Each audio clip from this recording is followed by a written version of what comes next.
Okay, so let's talk about 4 reasons why people may be uncomfortable or get symptoms while they're reading. So number 1, in the lens of the eye. So in order to look at something close and be able to see it clearly, we've got to be able to kind of bend that lens so that we can make it clear, just like a camera zooming in. And we can have problems with accommodation, that's what it's called, to where we can get an accommodation spasm, or we have accommodation difficulty that can make it hard to read, or it can get fatigued and give us eye strain. Number 2 is in a similar boat, where usually people read not way out here, but they read close, which causes our eyes to have to converge, where they come together.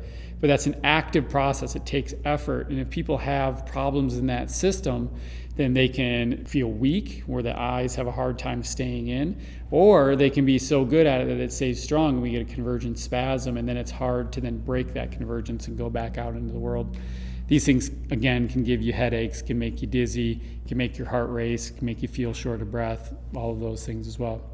Number 3 would be, do your eyes actually track along the page effectively? So the eye movement that we use to be able to read is called a saccade.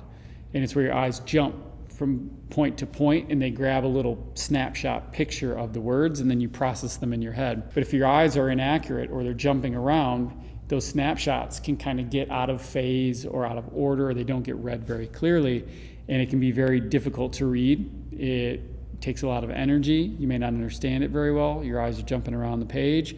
And again, it chews up bandwidth, which can give you headaches, eye strain, discomfort, all the things that go with that. So number 4 is the actual position that we're reading in. Most people don't like to read like this. They like to read in a comfortable position. So if they're holding the book, their arms may be here, or they may be laying down, whatever that is. But a lot of times we find that our head might be in a position where we're flexed. This we see a lot with text neck, and where we're kind of chin on the chest.